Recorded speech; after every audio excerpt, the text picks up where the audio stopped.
Good afternoon, everyone, and I welcome you all in today's class. Despite you didn't attend yesterday's class, no worries. For me, for you, it's a thing of worry, definitely. और जिस चीज का फर्क तुम लोगों को पड़ता नहीं है, I know that. But anyway,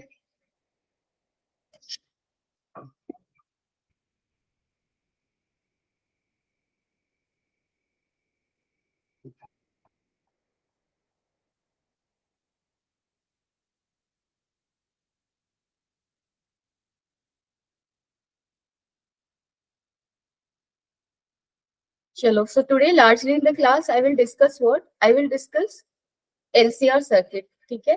Before moving on to the topic, let's revise what we have studied in the previous class. So previous class में सबसे पहले हमने जो पढ़ाया, मैंने जो पढ़ाया था, first thing that I discussed was purely, sorry, किसी दिन मैं बहुत खूबसूरत लिख जाती हूँ, किसी दिन लिखा ही नहीं जाता. Purely resistive circuit, okay? So purely resistive circuit में क्या होगा? हमारे पास एक ऐसा कुछ सर्किट होगा, एक रजिस्टर होगा, यहाँ पे एसी बैटरीज होंगे, है ना. वोल्टेज को हर केस में हमने क्या रखा था? Vm sin omega t. This is your voltage, right? And what will be the current value? This is resistance R. So current value हमारा क्या आया था? Vm by R sin omega t, है ना. Vm by R was written as what? Im sin omega t. So मैंने class में भी बोला था कि पेज अगर चेक करना है, वोल्टेज और करंट का पेज चेक करना है क्या है, तो सबसे पहले तुम्हें ये इंश्योर करना होगा कि दोनों के लिए ही जो फंक्शन तुमने लिया है वो सेम लिया है. यहाँ भी देखो साइन फंक्शन है, यहाँ भी साइन फंक्शन है. Now you can compare their phases.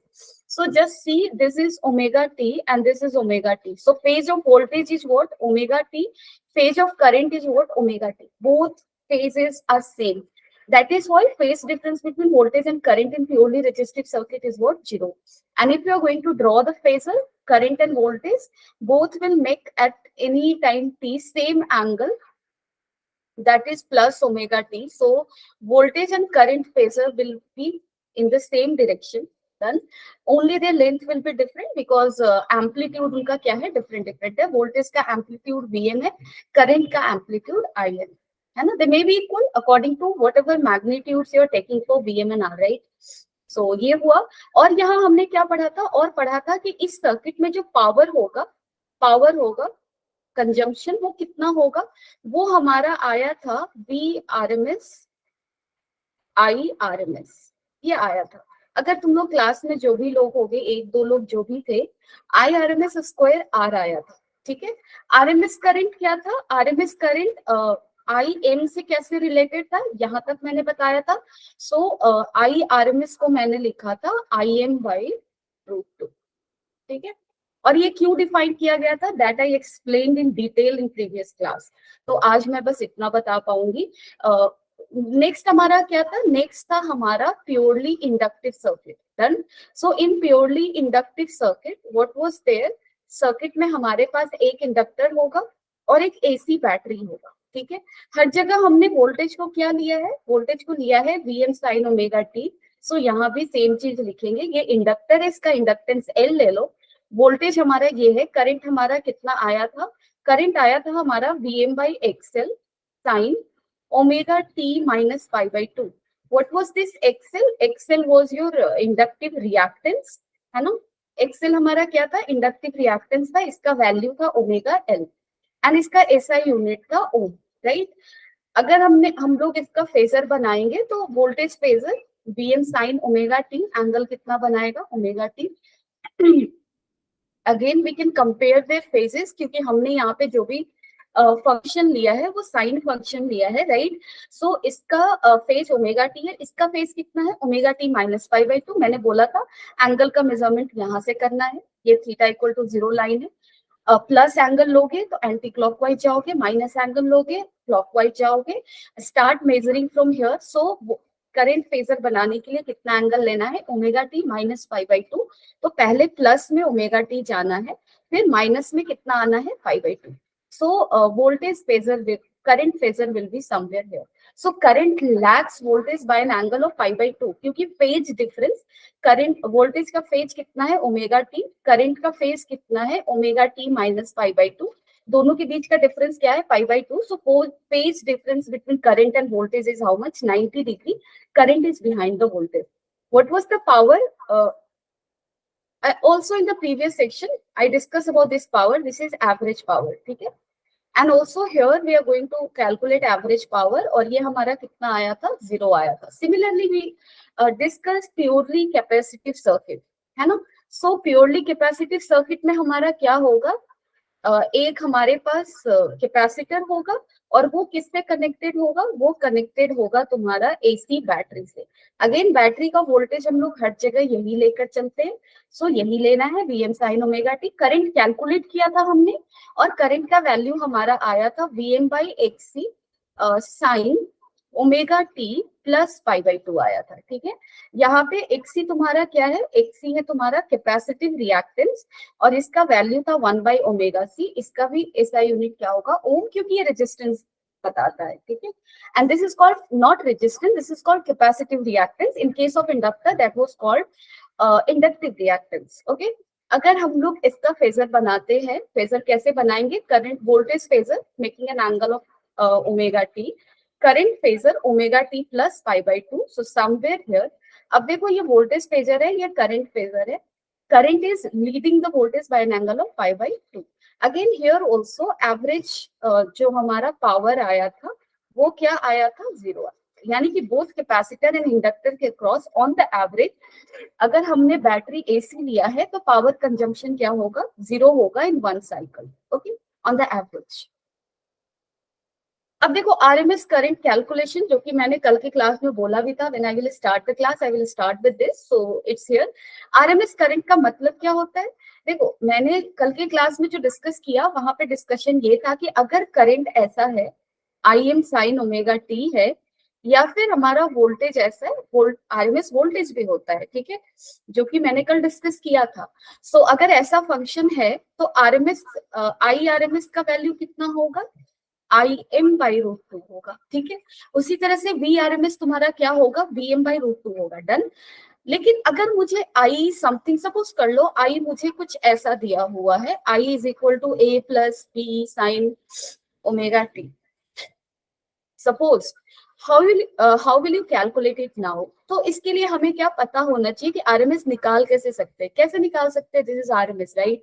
So RMS को रीड करो, किधर से रीड करना है तुम्हें, लेफ्ट से रीड करना है, ठीक है. This is your RMS, so read it from the left, sorry from right, ठीक है. तो राइट में सबसे पहले क्या है, एस है तो स्क्वायर है, और एम क्या है, मीन है, और आर क्या है तुम्हारा, रूट है. तो अगर तुम्हें किसी भी फंक्शन का आरएमएस वैल्यू निकालना है, उस फंक्शन को सबसे पहले क्या करोगे, स्क्वायर करोगे. उसके बाद उस फंक्शन का क्या निकालोगे, मीन यानी कि एवरेज. उसके बाद क्या करोगे, उसका रूट, ठीक है. तो सपोज कर लो मैंने ये फंक्शन दिया a प्लस बी साइन ओमेगा टी. कैसे निकालोगे RMS value, so I RMS निकालने के लिए सबसे पहले मैं स्क्वायर करूंगी. तो a प्लस बी साइन ओमेगा टी का क्या कर लो तुम, स्क्वायर कर लो, ठीक है. अगर स्क्वायर करोगे क्या आएगा, a square plus b square sine square omega T plus क्या आएगा, 2ab sine omega t, right. Something like that we are going to get. Now square कर लिया हमने, अब हमें क्या निकालना है, एवरेज. तो कल के क्लास में मैंने बताया था एवरेज के लिए ऐसा साइन ले लो, a square plus b square sine square omega T plus 2ab sine omega t, ठीक है. और कल के क्लास में मैंने ये भी बताया था कि एवरेज डिफरेंट डिफरेंट फंक्शंस का क्या होता है, कुछ चीजें मैंने बोली थी याद रखना, ठीक है. सो कांस्टेंट का एवरेज कांस्टेंट ही होता है, तो ए स्क्वायर का एवरेज ए स्क्वायर होगा. अब देखो ये तो कांस्टेंट है तो कांस्टेंट लिख डालो. साइन स्क्वायर का एवरेज क्या होता है, मैंने कल क्लास में बताया था कि जो साइन स्क्वायर थीटा होता है या कॉस स्क्वायर थीटा होता है, इन सब का एवरेज क्या होता है, हाफ होता है, ठीक है. सो यहाँ पे साइन स्क्वायर ओमेगा टी का एवरेज क्या होगा, हाफ. ये एवरेज हम लोग वन साइकिल पे निकाल रहे हैं, ठीक है, and then its value is half. तो आरएमएस के लिए मुझे वन साइकिल में ही निकालना है, unless and until nothing is given in the question, ठीक है. अब यहाँ पे देखो सेकेंड स्टेटमेंट क्या है, कांस्टेंट लिख लो 2ab। मैंने कल के क्लास में बताया था साइन थीटा या कॉस थीटा का एवरेज वैल्यू क्या होगा, 0। That is very much obvious. तो ये हो गया 0, यानी कि एवरेज मुझे कितना आया, एवरेज मेरा आया a square plus b square by 2। अब आरएमएस निकालने के लिए क्या करोगे, मीन तक तो कर लिया तुमने, अब क्या करना है तुम्हें, रूट। तो इसका रूट ले लो। So this is the answer. Done. Same thing if you will do here, you will get Im by root 2 as the answer. So this is how we calculate RMS. Now we are going to do some number of questions with RMS. तो ये है तुम्हारा पहला question. Take some 1 minute of time and let me know what is the answer. ठीक है, जल्दी से बताओ।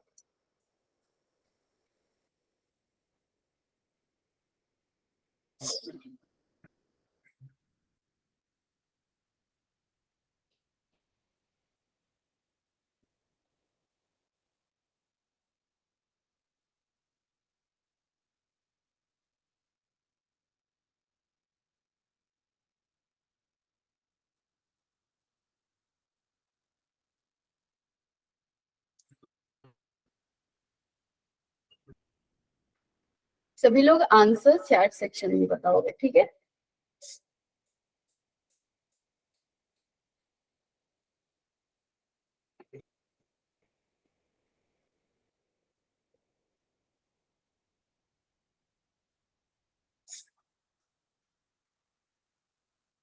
आरएमएस वैल्यू निकालना है, पहले स्क्वायर करो जो भी करंट जैसा भी दिया हुआ है इसको स्क्वायर करो, फिर उसका मीन निकालो और उसके बाद उसका रूट निकालो, ठीक है।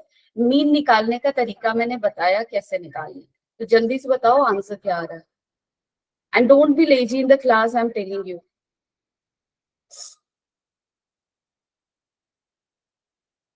आई am having cold and fever, still I am sitting here with more energy than you people. क्या कर रहे हो तुम लोग, seriously give me answers.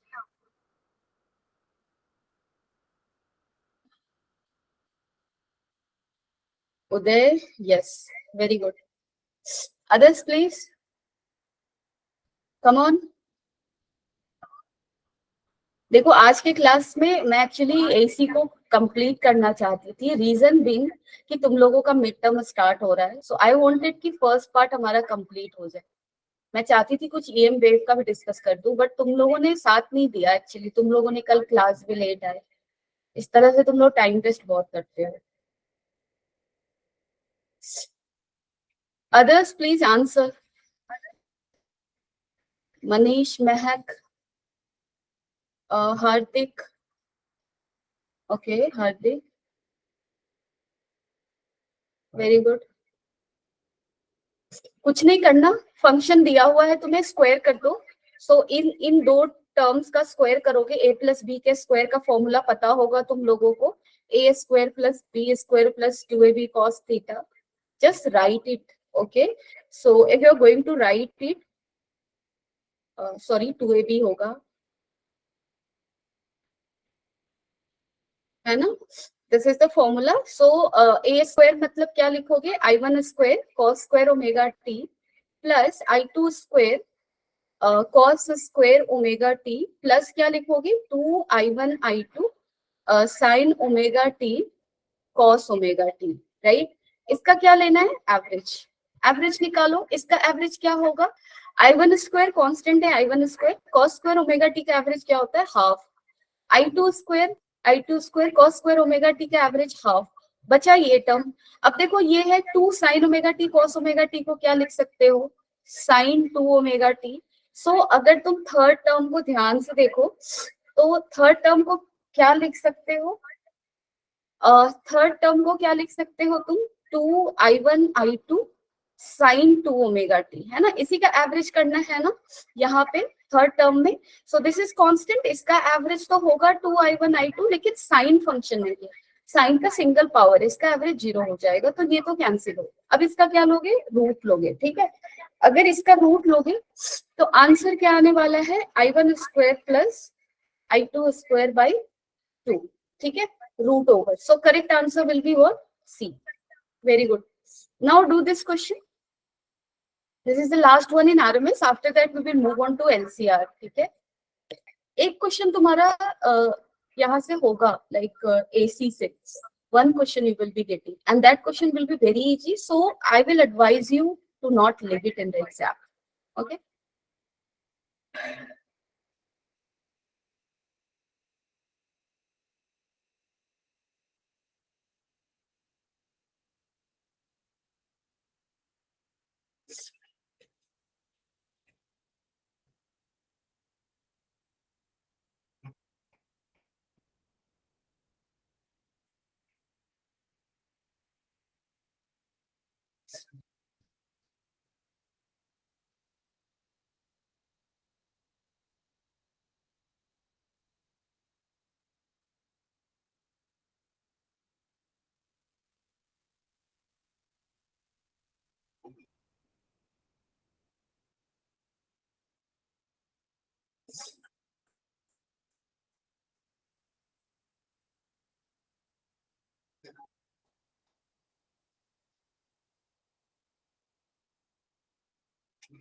Average value क्या आ रहा है सबका?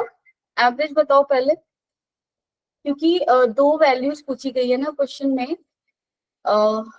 That is your calculate the mean, यानी कि average value of the current and RMS value of the current, right?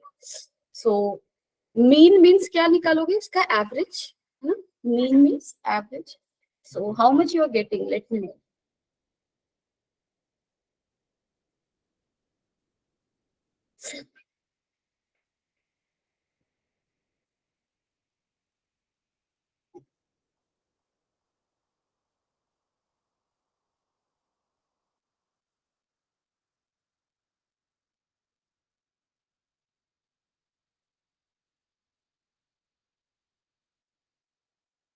These are all previous year questions, okay?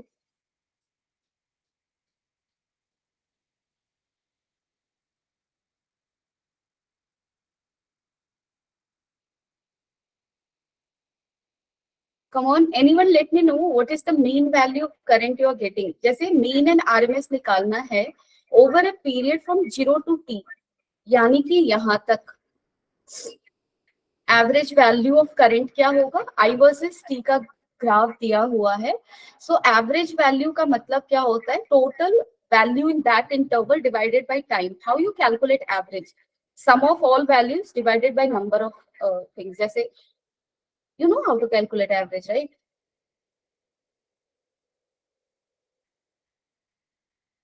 कल के class में मैंने डिस्कस भी किया था हाउ टू डू. कोई भी फंक्शन का एवरेज निकालना है तो क्या करते हो? एफ टी डी टी, जिस टाइम इंटरवल में निकालना है वो टाइम डिवाइडेड बाय वो time, right? This is the average of any function. This is how we calculate average. Done. But यहाँ तो ग्राफ देखकर तुम डायरेक्टली बता सकते हो कि एवरेज वैल्यू क्या होगा. So average, this F T D T, this is what? This is sum of the function, sum of values from 0 to t. Bhagwat, that is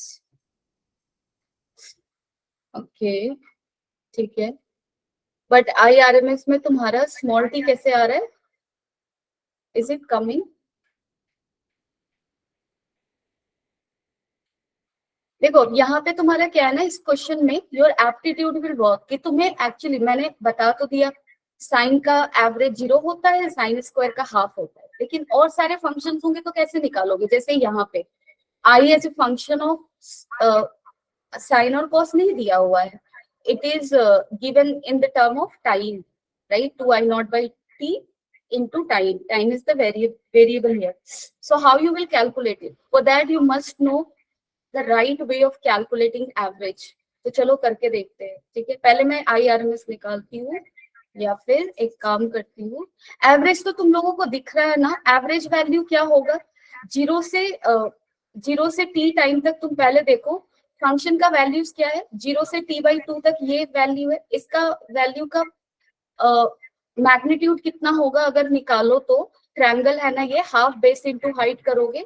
so half base कितना है? t/2. Height कितना है? I0. Similarly इसका area निकालो. इसका area कितना होगा? दिखने में ज्यादा कम लग रहा है बट सेम आएगा value. Half into this t/2 से t, बेस कितना हो गया? t/2. हाइट कितना है तुम्हारा? This is I0, this is minus I0. Okay, so this is minus I not. How much is the value? Plus जितना है उतना ही माइनस है, तो एवरेज वैल्यू क्या हो गया? 0. सो मीन वैल्यू तो 0 होगा. This will be your answer. Now let's calculate. Yes Bhagwat, let's calculate now RMS. तो आरएमएस में सबसे पहले मैंने क्या बोला था? स्क्वायर कर दो. तो इसका स्क्वायर करो, क्या होगा? 4i0 square by T square, T square. अब इसका एवरेज निकालो, मैंने ये बोला था ना. अब आप इसका एवरेज निकालो. ये फंक्शन हो गया डन. किसी भी फंक्शन का एवरेज कैसे निकालते हैं? दैट फंक्शन इनटू dt, जिस टाइम इंटरवल में निकालना है, divided by same time interval, right? Now you calculate it. अब अगर आप इसको कैलकुलेट करोगे क्या आएगा? कांस्टेंट को बाहर ले लो. 4i0 square by T square is the constant on the numerator side and T square dt. So T square dt का इंटीग्रेशन क्या होगा? tq/3, है ना? अब तुम लोग इतने बड़े हो गए हो कि मैं डायरेक्टली लिख सकूं. tq/3 डिवाइडेड बाय क्या लिखोगे? 0 से t है dt, तो यहाँ पे क्या आएगा? t. Right, if you're going to if you're going to solve it, 4i0 square by tq into क्या मिलेगा? tq/3. Done, if I'm not wrong. So ऐसा कुछ आ रहा है 4i0 square by 3. This is the average value. IRMS क्या होगा तुम्हारा? जो एवरेज आया उसका रूट ले लो. So 4i0 square by 3. So answer will be what? 2i0 by 3, like that. Sorry, i0 भी बाहर आएगा, ठीक है? i0 square. Over. So this is how we calculate RMS. I hope it is clear. Now we are going to read series LCR circuit. अब हम लोग क्या पढ़ेंगे? LCR सर्किट को पढ़ेंगे. तो देखो बहुत ही सिंपल है. LCR सर्किट मतलब ऐसा सर्किट जिसमें रेजिस्टर होगा, जिसमें इंडक्टर होगा, जिसमें कैपेसिटर होगा, ठीक है? और वहां पे क्या होगा? हमारे पास एक वेरिएबल वोल्टेज सोर्स होगा, ऑल्टरनेटिंग वोल्टेज सोर्स होगा. That is your Vm sin omega T here. Done. अब देखो सर्किट का वोल्टेज सोर्स का वैल्यू कितना है? Vm sin omega t. ये वोल्टेज कहाँ ड्रॉप करेगा? रेजिस्टेंस पे ड्रॉप करेगा, इंडक्टर पे ड्रॉप करेगा, कैपेसिटर पे ड्रॉप करेगा. यानी कि सपोज कर लो रेजिस्टर पे voltage drop is VR, inductor पे voltage drop is VL, capacitor पे voltage drop is VC. So this voltage V, voltage of the source should be equal to sum of all these three voltages, right? So if at any time t current in the circuit को क्या ले लो? I suppose कर लो. तो अगर current, अगर ये plus है, minus है, करंट I है, ठीक है? तो एक काम करते हैं, करंट वोल्टेज तो हमारा हमेशा Vm sin ओमेगा टी लेना है. करंट को मैं ले लेती हूँ, अज्यूम कर लेती हूँ कि करंट है Im sin omega T plus 5, ठीक है? यहाँ पे करंट का एम्पलीट्यूड क्या अज्यूम किया मैंने? Im का वैल्यू भी हमें नहीं पता. और फेज कितना दिया है? Omega T plus 5. 5 is a constant जिसका वैल्यू अभी हमें नहीं पता, ठीक है? हम ये नहीं कह सकते कि करंट यहाँ पे वोल्टेज से लीड करेगा, लैग करेगा, फेज में होगा, क्योंकि ना तो ये प्योरली रेजिस्टिव है, ना ही प्योरली कैपेसिटिव है, ना ही इंडक्टिव है. यहाँ पे तीनों ही है, इसलिए फेज को मैंने ओमेगा टी प्लस 5 लिखा है. तो देखो मुझे एक्चुअली मेरा टारगेट क्या होगा? इस Im को कैलकुलेट करना और इस फाई को कैलकुलेट करना, ठीक है? So that we will do in this lecture. तो चलो करते हैं. वोल्टेज क्या होगा? मैंने अभी भी बताया. V इक्वल टू क्या लिखोगे? VL plus VR plus VC. Voltage drop कर गया. अब देखो VR, अगर करंट I फ्लो कर रहा है, VR क्या होगा? IR के बराबर होगा. इंडक्टर के क्रॉस तुम लोगों को वोल्टेज का पता है, अगर मैग्नीट्यूड लिखूं तो L di/dt होगा. कैपेसिटर के क्रॉस वोल्टेज क्या लिखते हो? Q/C. तो यहाँ V का वैल्यू इन तीनों चीजों के बराबर होगा. डन.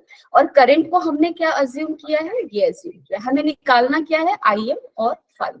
तो हमारा टारगेट ये है. अब देखो कैसे निकालते हैं हम लोग. फेजर्स की हेल्प से इन दोनों वैल्यूज को निकाल लेंगे, ठीक है? कैसे निकालेंगे? Let's see now.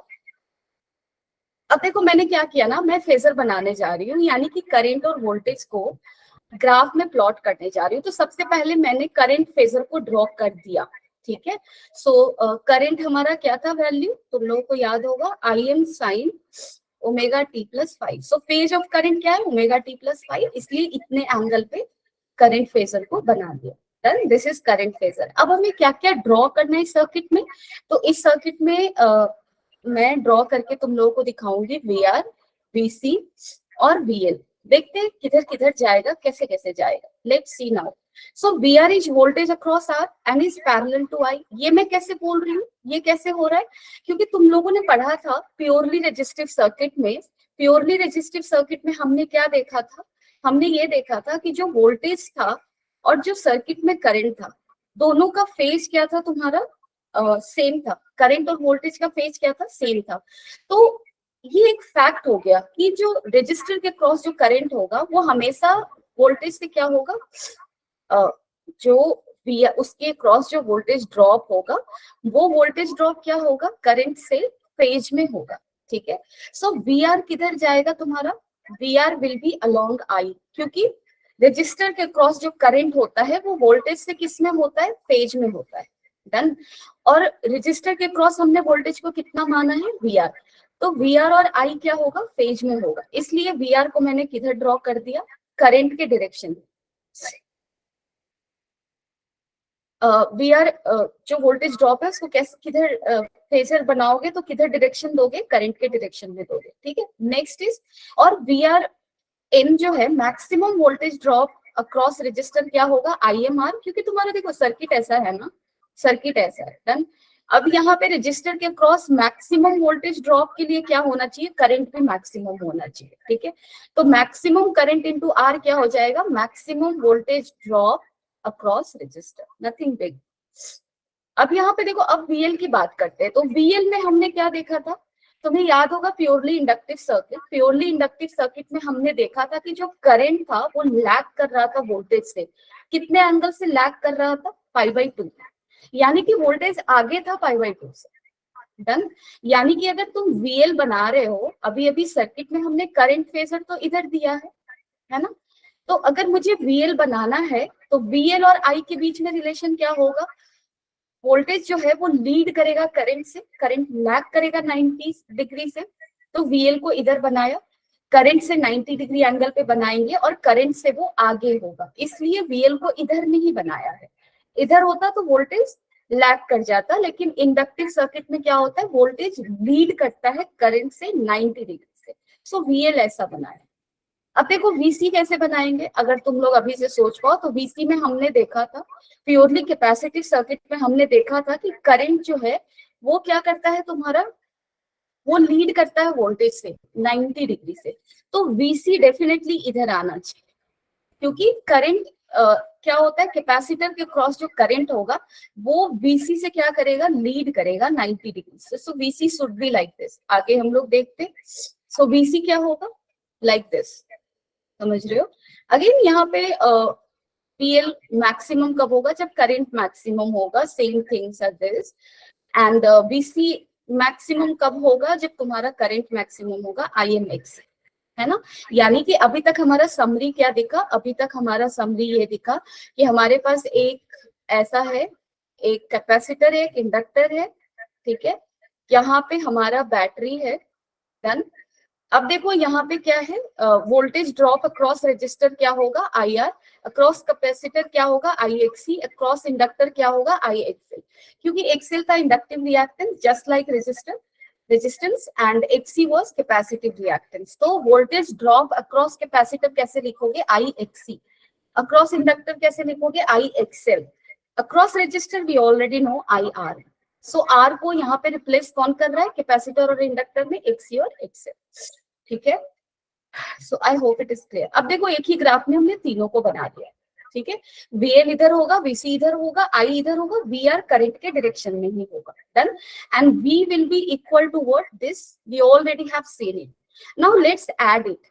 अब इसको ऐड करके देखते हैं। अगर ऐड करोगे तो देखो VL और VC हमेशा क्या होगा, हमेशा ही सेम लाइन में होंगे और एक दूसरे से ऑपोजिट होंगे। ठीक है, क्योंकि एक करंट से लीड करता है, दूसरा करंट से लैग करता है। डन। तो ऐसा कुछ हुआ, अगर मैं इन दोनों को एक साथ, जैसे ये VC प्लस VL करोगे, वेक्टोरियली ऐड करोगे, सपोज कर लो VC is greater than VL, तो इसको किस डायरेक्शन में लिखोगे, VC प्लस VL ऐसे लिखोगे, दिस इज वेक्टर। ओके, तो वेक्टोरियली ऐड करेंगे तो ये सब्सट्रैक्ट होगा, है ना, इसलिए यहाँ पे लिखा है VCM माइनस VLM। हम लोग क्या करें, मैक्सिमम वोल्टेज को, मैक्सिमम वोल्टेज ड्रॉप को लेकर चल रहे कैलकुलेशन करने के लिए, है ना, VCM लिखा हुआ। Now this is this by Pythagoras theorem. अगर देखो यहाँ पे अगर समझना चाहते हो, ये वी आर किधर गया तुम्हारा, वी आर इधर है, और इधर क्या है तुम्हारा मैग्नीट्यूड में लिखती हूँ वीसी माइनस वीएल इधर। तो नेट वोल्टेज ड्रॉप अगर मुझे लिखना है तो क्या करेंगे, इन तीनों को ऐड करेंगे, है ना। नेट वोल्टेज ड्रॉप, ये सारे वेक्टर्स है, ठीक है। इन सारे को किसकी तरह ट्रीट करो, वेक्टर की तरह ट्रीट करो, ठीक है। So if you are going to add this to, how we will add it, तो कैसे ऐड करोगे, सिंपल वेक्टर जैसे ऐड करते हो तो ऐसे कुछ ऐड करोगे, है ना। So this will be equal to your V will be equal to this, right. Then इसलिए जब मैं संडे के क्लास में तुम लोगों को पढ़ा रही थी तो कॉम्प्लेक्स नंबर लेकर समझा रही थी, ठीक है, इजिली क्वेश्चन करने के लिए। अब यहाँ पे सिंस हमें क्लास का टाइमिंग मिला तो I am at length discussing it. तो अब देखो यहाँ पे ऐसा होगा, ठीक है। तो हमें वी आर एम का square plus this, then V R M का वैल्यू क्या होगा, I M R, maximum voltage drop, maximum voltage drop across capacitor क्या होगा, I M X C, this is I N X, right. अब यहाँ पे देखो आई एम स्क्वायर को कॉमन ले लो, यहाँ भी है, यहाँ भी है, यहाँ भी है, कॉमन ले लो, क्या बचेगा, ये बचेगा। अगर तुम यहाँ से आई एम का वैल्यू निकालो तो क्या मिलेगा, आई एम अगर निकालोगे तो वी एम बाई दिस मिलेगा, ठीक है। तो देखो आई एम तो मुझे मिल गया, मैक्सिमम करंट मिल गया ना, मैंने अज्यूम क्या किया था करंट को, आई M sine omega T plus 5, ठीक है, ये अज्यूम किया। देन वोल्टेज कितना था, v sine omega t, done. So एक वैल्यू तो हमें मिल गया आई एम क्या होगा तुम्हारा, we m by net maximum voltage by total reactance of the circuit. इसको हम लोग क्या बुलाते हैं, जैसे पहले देख लो, this r square plus XC minus x square is called impedance, ठीक है, this is denoted by letter z. तो इम्पीडेंस का वैल्यू ये होगा, यानी कि maximum current in the circuit क्या होगा, maximum current in the circuit is maximum voltage by impedance, done. तो अगर तुम्हें जैसे देखो अब ये दिमाग में क्लियर होना चाहिए, रजिस्टर दिया हुआ है, कैपेसिटर दिया हुआ है, यहाँ पे इंडक्टर है, ऐसा है, तुमसे पूछेगा इस सर्किट का नेट रेजिस्टेंस बताओ क्या होगा, तो तुम ऐसा नहीं करोगे r plus x c plus x l, scalar way में ऐड नहीं करोगे, इसको वेक्टोरियली ऐड करना है, ठीक है। वेक्टर एडिशन के लिए कैसे लिखोगे, इधर आर लिख लो, इधर क्या लिख लो, x c minus x c, now add it, done. So that is the that addition is here. इस तरह से हमने निकाल लिया। अगर मुझे यहाँ पे वोल्टेज ड्रॉप भी जो होगा, यहाँ पे वी आर है, वीसी है, वीएल है, स्केलरली स्केलर एडिशन इक्वल नहीं होगा, v इक्वल टू लिख रहे हो ना, VC plus VL plus V R मैंने लिखा था, तो this is not the scalar addition, this is a vector addition. अब समझ में आ गया होगा। तो यहाँ पे देखो कुछ ऐसा है, आई एम मिल गया मुझे, अब मुझे क्या निकालना है, फाइव। फाइव क्या है तुम्हारा, फाइव क्या था, five is angle between voltage and current. अगर ध्यान से देखो तो v इक्वल टू क्या था तुम्हारा, we M sine omega T, current equal to क्या था तुम्हारा, I M sine omega T plus 5, done. So what is 5, 5 phase difference between voltage and current. मेरा वोल्टेज किधर आया, देखो वी आर इधर था, वी आर इधर था, और वीसी प्लस वीएल इधर था, नेट वोल्टेज v इधर आया है, तो दिस इज v, और I किधर होगा, VR के डायरेक्शन में होगा, यानी कि this is I, so five is this. अब इस फाइव को हम इजिली निकाल सकते हैं 10 फाइव करके, डन।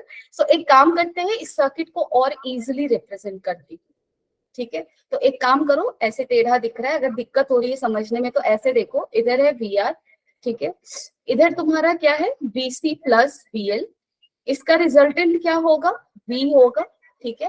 VR के अलोंग क्या होगा तुम्हारा, करंट होगा, क्योंकि current will be in phase with voltage drop across resistor, this is 5, यही 5 है ना, करंट वर्सेस वोल्टेज का एंगल, ये एंगल तुम्हें निकालना है tan phi if you are going to calculate.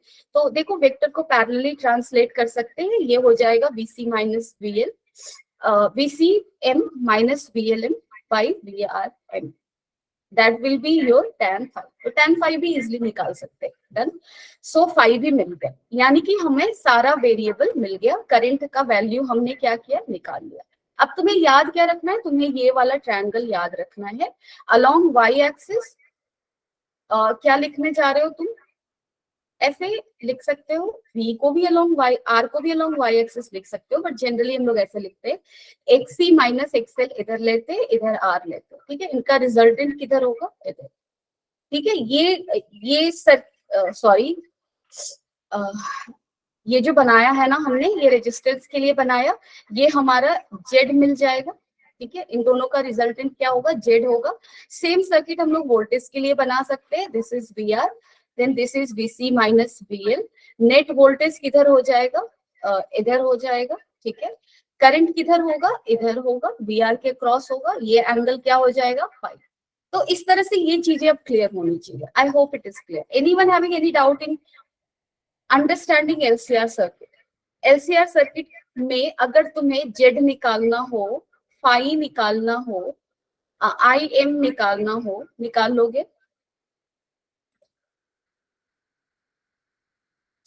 किसी को डाउट है तो जल्दी से बताओ, fast, so that we can move ahead, बहुत सारा काम है अभी।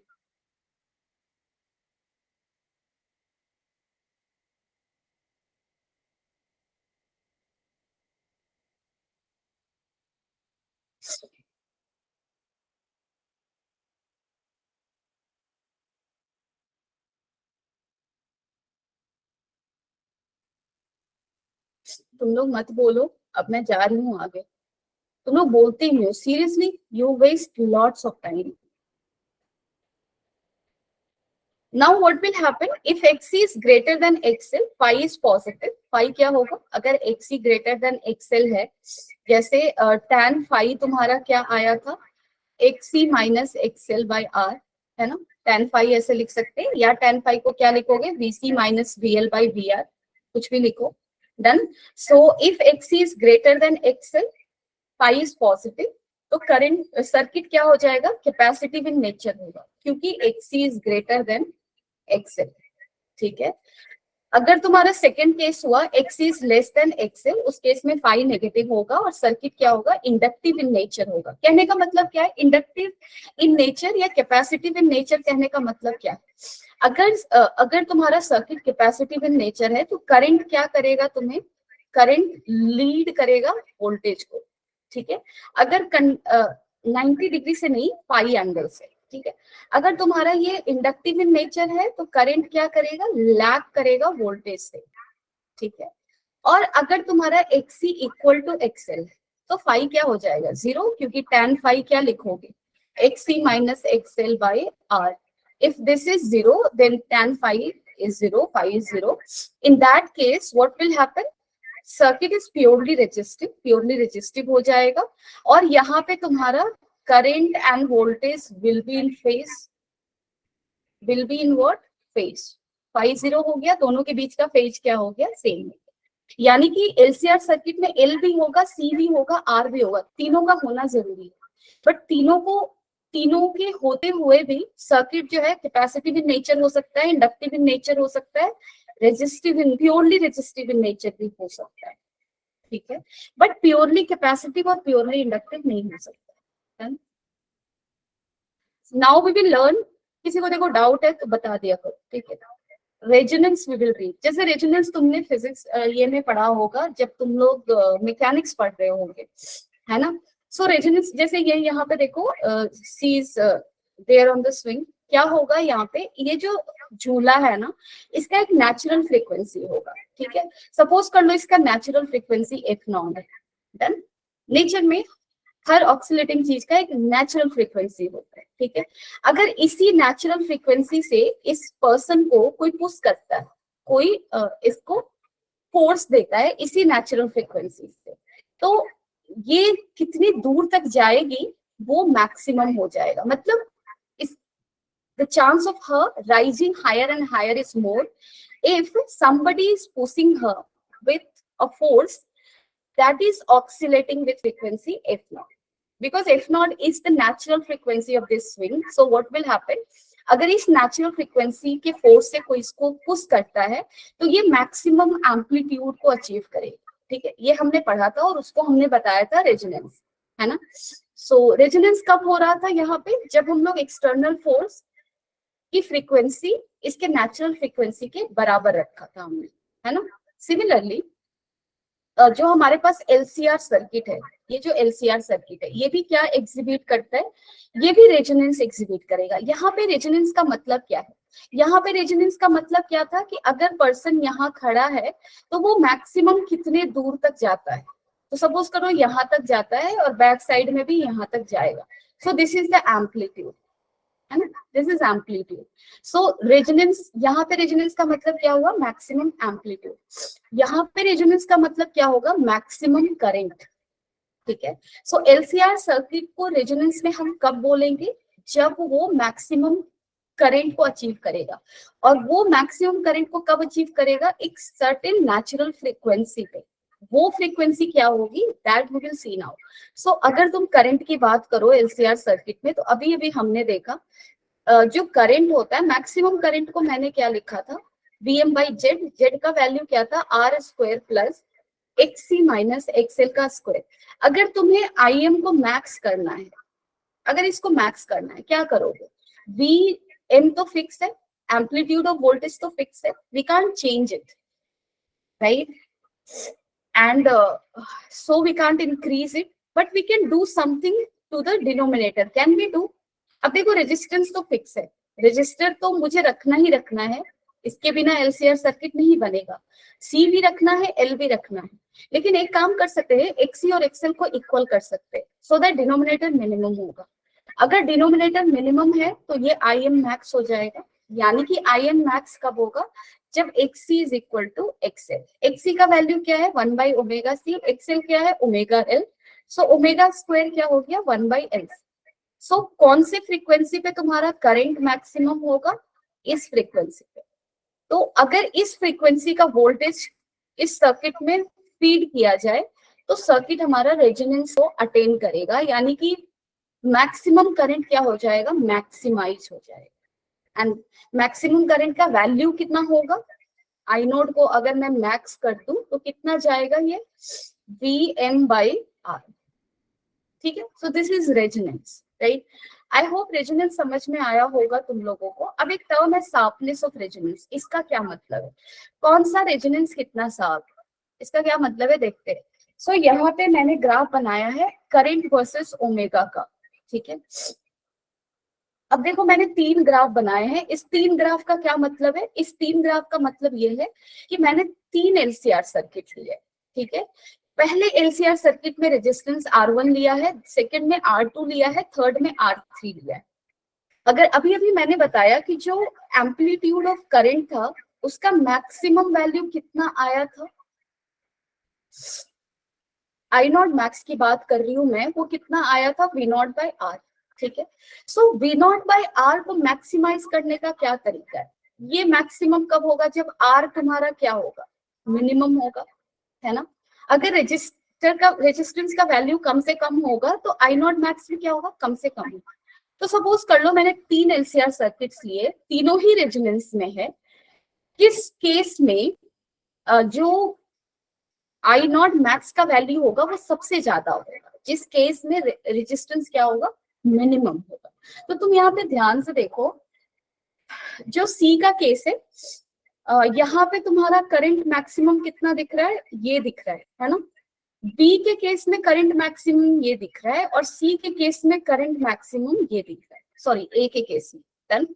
सो सर्किट को ध्यान से, ग्राफ को ध्यान से देखो, कौन सा ग्राफ ज्यादा शार्प दिख रहा है और कौन सा ग्राफ फ्लैट दिख रहा है। पहले ये मुझे बताओ, शार्प कौन सा है, फ्लैट कौन सा है, थोड़ा तो कम्युनिकेट करो प्लीज।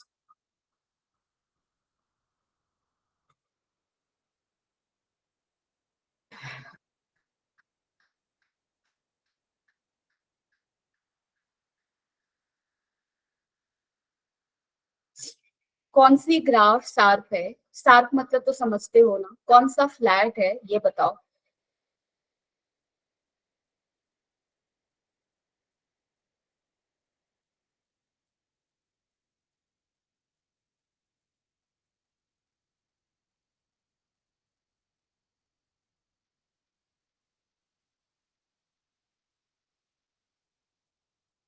क्या कर रहे हो तुम लोग, ठीक है मत बोलो। सो यहाँ पे दिख रहा है मुझे कि जो फर्स्ट ग्राफ, जो सी ग्राफ है, सी ग्राफ इज मोर शार्प, ठीक है, और जो बी ग्राफ है वो उससे कम शार्प है, और ए ग्राफ जो है वो लीस्ट शार्प है। डन। सो मैक्स जो शार्पेस्ट ग्राफ है, शार्पेस्ट ग्राफ है उसका तुम्हारा क्या होगा, आई नॉट मैक्स जो है वो हमारा मैक्सिमम होगा। और ये कब होगा, ये तब होगा जब तुम्हारा आर क्या होगा, मिनिमम होगा। यानी कि जब रेजिस्टेंस एलसीआर सर्किट में, जो एलसीआर सर्किट रेजोनेंस में है, और रेजोनेंस में है तो उसकी ग्राफ कितनी शार्प होगी, that will depend on its resistance. If resistance is lower, sharpness will be higher. तो शार्पनेस ऑफ रेजोनेंस को रीड करने का तरीका क्या है, रीड करने का तरीका ये है, हमने एक जैसे तुम लोगों ने आरएमएस करंट पढ़ा, तो सिंपल सर्किट मैंने लिया, आरएमएस करंट का वैल्यू, या फिर एक काम करो, आई नॉट का मैक्सिमम वैल्यू कितना था हमारा, वी नॉट बाई आर था, ठीक है। सो मैंने दो वैल्यूज, एक और वैल्यू ले लिए करंट के, जिसका जो कि 1/√2 टाइम्स है मैक्सिमम का। तो ये करंट वैल्यू कितने फ्रीक्वेंसी पे मिलेगा, 2 फ्रीक्वेंसी पे मिलेगा। इस फ्रीक्वेंसी को ओमेगा 1 मान लो, इस फ्रीक्वेंसी को क्या मान लो, ओमेगा 2, ठीक है। So we will have current V not by √2 R at 2 frequencies. जैसे हमारे पास अगर ये सर्किट है, this is a LCR circuit, done, और यहाँ पे हमारा मैक्सिमम करंट जो है, आई मैक्स जो जा रहा है वो कितना जा रहा है, V not by R, done. So अगर मैं इसकी फ्रीक्वेंसी को, रेजोनेंस फ्रीक्वेंसी तो हमें पता है, रेजोनेंस फ्रीक्वेंसी कितना होगा, ये कब अटेन होगा, कौन से फ्रीक्वेंसी पे ये अटेन होगा, 1/√LC। So V not by R कौन से फ्रीक्वेंसी पे मिला, ओमेगा नॉट पे, इसको ओमेगा नॉट बुलाओ, ठीक है। अगर मुझे ये करंट चाहिए V नॉट बाई √2 R, वो कितने फ्रीक्वेंसी पे मिलेगा, 2 फ्रीक्वेंसी पे मिलेगा अकॉर्डिंग टू ग्राफ, ओमेगा 1 और omega 2। Now what is the significance of this, अब देखो यहाँ पे ओमेगा 1 और ओमेगा 2 के बीच का जो डिस्टेंस है, ये डिस्टेंस कितना होगा, इसको डेल्टा ओमेगा बुलाया गया और इसको भी डेल्टा ओमेगा। तो ओमेगा 2 माइनस ओमेगा 1 कितना हो गया तुम्हारा, 2 डेल्टा ओमेगा, ठीक है। And this is called what, this is called your bandwidth, done. So sharpness of resonance को पढ़ने के लिए, मैथमेटिकली पढ़ने के लिए, जैसे इस ग्राफ में तो मैंने देखकर बता दिया कि कौन सा शार्प होगा। सो देखते ही समझ में आ रहा है सी ज्यादा शार्प है, ए कम शार्प है, और मैंने उसको रेजिस्टेंस से क्या किया, रिलेट किया, done. Now we will study कि कोई और भी क्वालिटी क्वांटिटीज है जिससे हम लोग शार्पनेस को इंडिकेट करेंगे। तो एक और क्वांटिटी है, that is your bandwidth. Bandwidth क्या है तुम्हारा, यहाँ पे इन दो फ्रीक्वेंसी के बीच का डिस्टेंस। ये दो फ्रीक्वेंसीज कौन से हैं, ये वो फ्रीक्वेंसी है जिसपे करंट मैक्सिमम का 1/√2 टाइम्स होगा, ठीक है। सो यहाँ पे देखो omega 1 minus omega 2, 2 delta omega is called the bandwidth, ठीक है। एंड शार्पनेस ऑफ रेजोनेंस को कैसे डिफाइन किया गया, that is omega naught divided by 2 delta omega, ठीक है, समझ रहे हो। And if you are going to calculate it, this is also called your what, quality factor. इसको हमने क्या बुलाया, क्वालिटी फैक्टर, डन। और यहाँ पे देखो डेल्टा ओमेगा का जो वैल्यू है वो कितना होता है, calculate, you can do, derivation कर सकते हो, बट मैंने नहीं किया है क्योंकि we don't have that much of time and we only require formula. So delta omega का वैल्यू क्या है, R/2L। If you are going to calculate this, how much you will get, तो यहाँ पे देखो ओमेगा नॉट बाई क्या रखोगे, 2, delta omega कितना है, R/2L। So how much value you are going to get, omega naught L/R। So quality factor को Q से डिनोट करते हैं, और ये वैल्यू कितना आया, इतना, done. So this will also talk about sharpness of the resonance. Sharpness of resonance को हम लोगों ने कैसे कैसे पढ़ा, रेजिस्टेंस को देखकर भी बता सकते हैं, बैंडविड्थ से बता सकते हैं, और final is your quality factor में दोनों ही टर्म आ गया तुम्हारा, बैंडविड्थ का टर्म यहाँ पे आया, और फाइनल फॉर्मूला देखो तो रेजिस्टेंस का भी टर्म आया, ठीक है। सो यहाँ से भी तुम्हें दिख सकता है कि रेजिस्टेंस जब कम होगा, रेजिस्टेंस जब कम होगा तो मैंने बताया शार्पनेस क्या होगा, ज्यादा होगा। और यहाँ से भी देखो जब रेजिस्टेंस कम होगा क्वालिटी फैक्टर ज्यादा होगा, यानी कि more the quality factor, more sharp is the curve, done. So this is so larger Q, smaller 2 delta omega, smaller the bandwidth and sharper is your what, resonance. ठीक है, तो चलो पिछले कर्व में चलते हैं, सबसे पहले वाले कर्व। सबसे पहले वाले कर्व को अब तुम ध्यान से देखो, हमने क्या क्या पढ़ा, बैंडविड्थ को देखा। फर्स्ट केस में तुम्हें क्या दिख रहा है, बैंडविड्थ को देखकर क्या लगता है, कैसा बैंडविड्थ है इसका। सी कर्व को देखो, इसका 1/√2 करंट कहीं यहाँ हुआ होगा। सेकेंड में अगर देखो इसका 1/√2 यहाँ हुआ होगा। थर्ड में अगर देखो तो यहाँ हुआ होगा। बैंडविड्थ सबसे ज्यादा किसका है, थर्ड का। जिसका बैंडविड्थ ज्यादा होगा उसका शार्पनेस कम होगा, जिसका बैंडविड्थ कम होगा उसका शार्पनेस ज्यादा होगा। Quality factor again omega naught L by R. Resistance जिसका कम से कम होगा क्वालिटी फैक्टर ज्यादा होगा। यानी कि सर्किट के शार्पनेस को, रेजोनेंस के शार्पनेस को हम लोग किससे रीड किया, हमने क्वालिटी फैक्टर से रीड किया, बैंडविड्थ से रीड किया, है ना। सो यहाँ है क्या, larger the Q smaller will be bandwidth and smaller the bandwidth, sharper the resonance. So all these things are interrelated and they all are talking about sharpness of resonance. ठीक है, तो अब तुम लोग ग्राफ को देख के बता सकते हो कौन कितना शार्प है, और ये भी क्वालिटी फैक्टर की वैल्यूज से भी बता सकते हो कौन कितना शार्प है। Now what is the use of resonant circuit, हम जो इतना पढ़ रहे हैं इसका यूज क्या है। तो देखो इसका यूज बहुत ही इंटरेस्टिंग है। तुम सब लोगों ने पढ़ा होगा in the tuning mechanism of radio और टीवी सेट। कैसे, अब मैं तुम्हें सिंपल बस ये बता देती हूँ क्योंकि कभी कभी असर्शन रीजन में आता है। तो यहाँ पे देखो रेडियो है, ठीक है। पहले लोग रेडियो रखते थे, रेडियो को स्टार्ट किया, बहुत सारे चैनल्स होते थे, यहाँ पे दिख रहा है ऐसे ऐसे ऐसे ऐसे, बहुत सारे बैंडविड्थ्स है ना।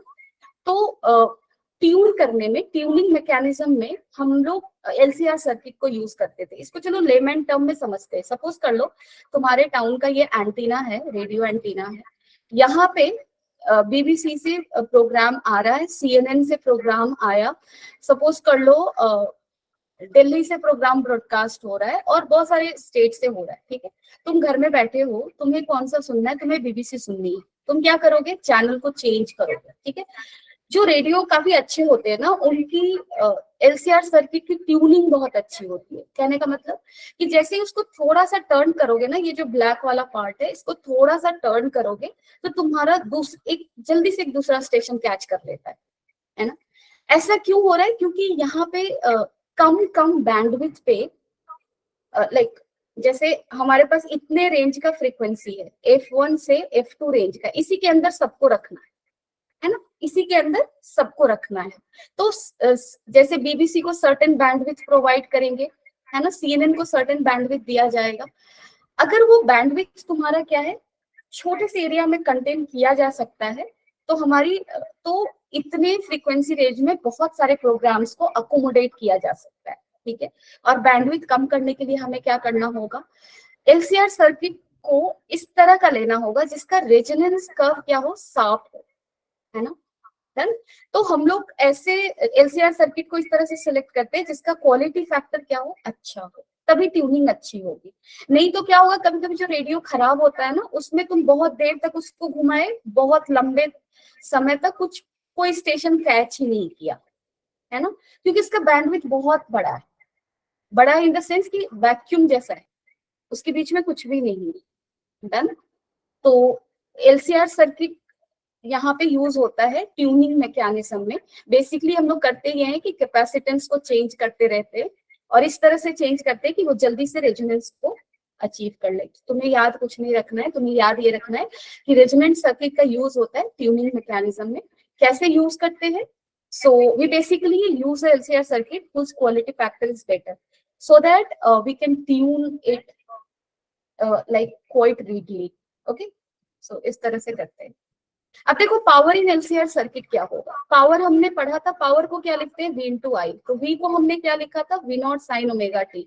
I को क्या लिखा, I not sign omega T plus 5। If you remember यहाँ पे सो अगर यहाँ पे लिख रहे हो, इसको लिखो V not I not sign omega T into क्या लिखोगे, sign omega T into sine omega T plus 5। ये है साइन ए इंटू साइन बी। इसका फॉर्मूला तुम सबको पता होगा, V नॉट I नॉट। क्या फॉर्मूला होता है इसका, cos a minus b, so omega t plus phi minus omega t, that is phi minus cos a plus b. So a कितना है omega t, b कितना है omega t plus phi, so 2 omega t plus phi. This is divided by 2. Done. So if we have to calculate average of this power, what we will do, v naught I naught by 2 तो बाहर ले लो, constant है, average निकालो किसका, cos phi का minus cos 2 omega t plus phi. ठीक है, यहाँ पे देखो ये भी टर्म कांस्टेंट है, तो इसका एवरेज भी क्या हो जाएगा, cos phi होगा.